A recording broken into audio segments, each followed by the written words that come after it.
Anthony Lynn, kind enough to call into this program in the middle of the first week of training camp. How are you, Coach? I'm doing fine, Rich. Just headed over to practice. You're okay. So are you in a car right now? Are you? I'm in the car right now. Okay, very good. You're heading over to practice. So what does the first week of training camp mean for you? What are you looking to achieve in that situation, Coach, for you? You're looking for guys to learn your system. Get in football shape. The first couple of days, we didn't just go 0 to 100. We eased back into it because guys have been gone for 5 weeks. And then you're looking for the competition. We have some good competition going on in this camp. And we got to figure out who's going to be, in our starting 22. And as a coaching staff, this is when we learn our personnel and our players, and we got to figure out how to win with what we have. Every year teams change. They're not the same. It's going to be different. And so, how you did it last year, you may have to do it a little differently this year. So where are the hot spots for your competition? What are you as a head coach looking at saying, okay, this is where my mind could be changed or jobs can be won? We're in specific on your roster. You started with the offensive line. Right now with Russell Okung out, we have some young tackles in there competing for jobs. We have a young guard, Forrest Lamp, in there competing for a job with Schofield and Feeney. And you look over there on the defense side of the ball, with Trevor Williams, Michael Davis at the corner position. And Trevor also can play slot and competing with Desmond King right there at the free safety spot. We brought in the second-round pick, Nazir, and we have Rayshon Jenkins there right now, and Jalen Watkins competing for that spot. We have pretty much a new linebacker room and a lot of good competition going on there at linebackers. I mean, just everywhere you turn, you look at that punting situation, 2 younger guys that can that really have strong legs. So a lot of interesting competitions going on. All right, let's talk about Okung because, this is not something that's in a sling, not something that's in a cast, not something that's really something that an MRI could check on. A pulmonary embolism is no joke. Do you expect to get him back, Coach? We hope. Russell's one of the best left tackles in the game. But right now, we're looking out for Russell. And there's no way we're going to put him back on the field while he's on blood thinners and things like that because there's just too many bad things that could happen. But we're just letting, we're hoping and praying that this goes away. And whenever he's ready, we definitely welcome him back. But we're not going to rush him back out there anytime soon. Yeah, of course. But when do you think when do you expect the recheck to occur to try and maybe even get him somewhat cleared? As you point out, I mean, this is the blindside protection for Phillip here. I don't like to put a timetable on player, whether it's non-football illness or injury. I don't like to put a timetable on that because you just don't know. You love to have him week 1. But that's not likely. I think the recheck is at the end of this month, and so we just hope for his sake that the blood clots are gone away. If not, then this could go on all year. Anthony Lynn, Chargers head coach, joining me here on the Rich Eisen Show. When was the last time you chatted with Melvin Gordon, Anthony? We chatted last week. I just wanted to know one last time if he was going to be here or not. And, he told me his reasons why. And, been a former player, been in his shoes. I understand where he's coming from. But, I also told him that, I expect everyone to be here that's under contract. But, Melvin's doing what he feel like he has to do. And like I said, we understand, but we love for him to be here. We miss him. And I hope this gets worked out. It's interesting how you say, you've been in his position before. So how much of that part of your brain works when you have a guy like this, right? In my position right now, very little part of that brain works right now. But at least you do try to flex that muscle when you're talking to, because obviously, look, I equate it to when my contract's up. Right. And the person who I deal with the most on a regular basis at the NFL Network or here at AT&T, they don't get involved because once this thing eventually ends, there's got to be a working relationship. I'm wondering where you land on this subject, Coach. Well, I mean, you just said that there's got to be a working relationship, and there's a little bit of a conflict because, it's my job to, to build these guys up and make them believe that they're Superman. And then when they want to start getting paid like Superman, I kind of back up. let Tom Telesco handle that. But I stay out there. That's my general manager's job. I trust him, and he trusts me, and we have a great working relationship. And I'm pretty sure management will get this worked out one way or the other. Well, what does he bring to your team, Melvin, Anthony? Well, he's definitely a starting runner in this league. He's one of the elite runners in this league, and he's physical, he's tough. He shows up in big games. He comes to work every day, works his tail off. He's a hard-working young man. He's a young back, but that's like I said, we miss him, and if he's not here, we're going to miss him. But I do have confidence in our running back room. I do believe. We have the right pieces to get the job done. And like I say, it's our job to figure out how to win with what we have. And I think there's always a way to win with what you have. You just got to figure that out. And so we can get the job done, but, it'd be a lot easier with him.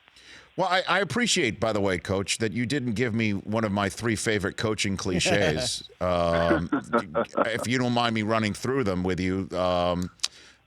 It is Sure. what it is one of my favorite coaching cliches. I don't know. Do you use that sometimes with the media? It is what it is. Do you use that? It is what it is. Okay. I don't recall. Okay. Also, you can.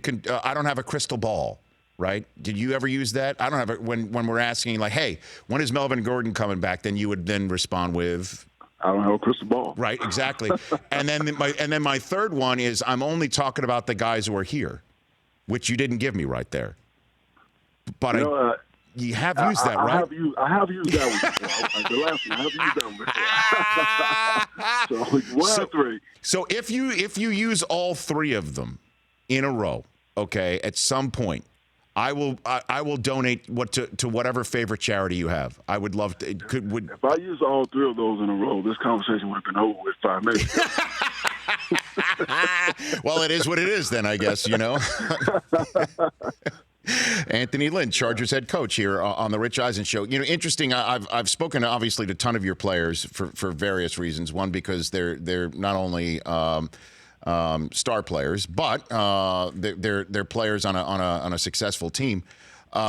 Melvin Ingram. We just had Derwin James. Joey Bosa. One thing that these guys seem to all have in common is they love ball, and that's like also the only thing they want to talk about is ball. Do you pick up the same things with guys like that? Absolutely. Coach? And you could not have talking to 3 of the most likable guys on the team. I mean, this whole team is very likable, but I mean, those guys are outspoken, except for Joey. I don't know how you got anything out of Joey, but I mean, Derwin James, I mean, Melvin Ingram, my goodness, yeah, they love ball. I mean, I love their passion for the game. They bring a certain amount of energy. And I always tell these guys, wherever there's energy, there's focus, and that's what we need right now. We need energy and we need focus.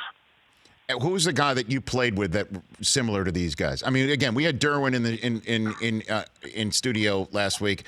The only thing that he was remotely passionate about football similar was Madden football. So it's just there is some sort of football in his brain that's always 24/7. A guy that you played with or have coached before that was similar from your. I mean, the first guy that came to my mind is Shannon Sharp. When you talk about passion for the game, outspoken, energy. I mean, I don't know if I've ever played anybody as passionate and outspoken as Shannon was, but and still is. That's right. Right. But I played with a lot of guys like that.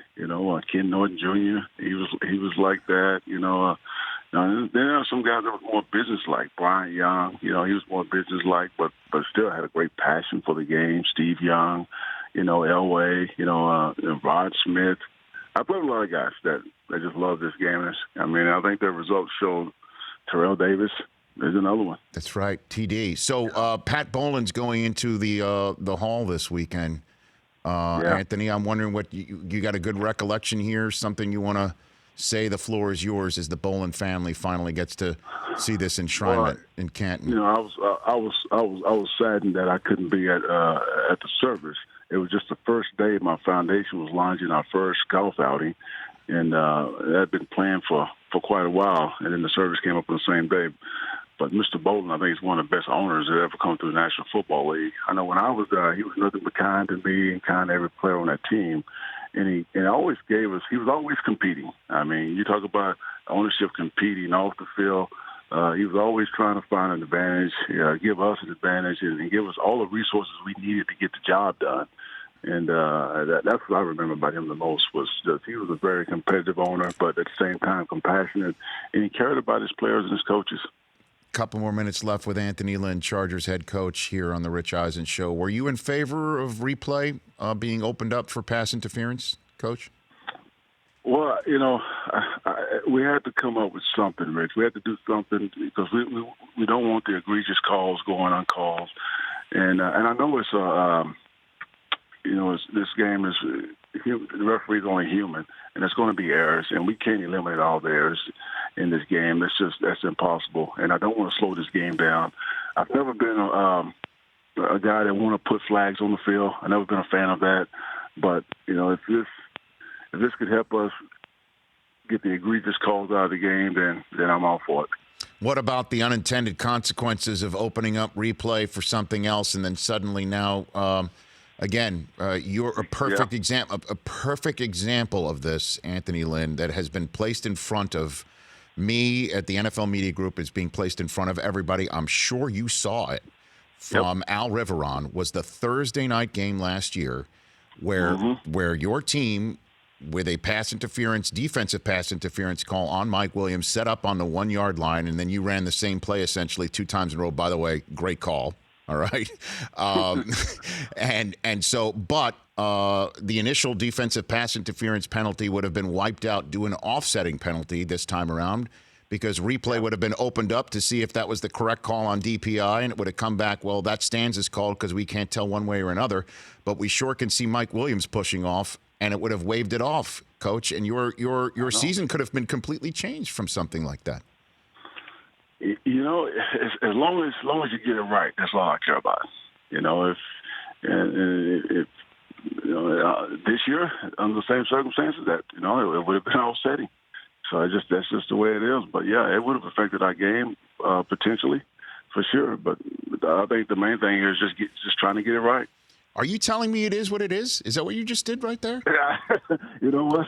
It is what it is. And you can control only what you can control? Is that what you just said to me? Did you just? Pretty much. See, I think you just did that to me. Did you just do that? I mean, that's a perfect line. What it is. All right. If you could only have worked in there, you're talking about only the guys who are here right now. I would have donated to the Anthony Lynn Foundation. I would have done that right on the spot. Well, how long do I have for that? Because I can get that in, Rich. Okay. Well, you still got the rest of training camp. At any point during training camp or the season, just whatever. Okay. You got it. Okay. You got it. Thanks for the call, Coach. Really appreciate it. All right, man. And whenever you can make it up the 405, just up the 405. We're right here down the road from your beautiful future new stadium.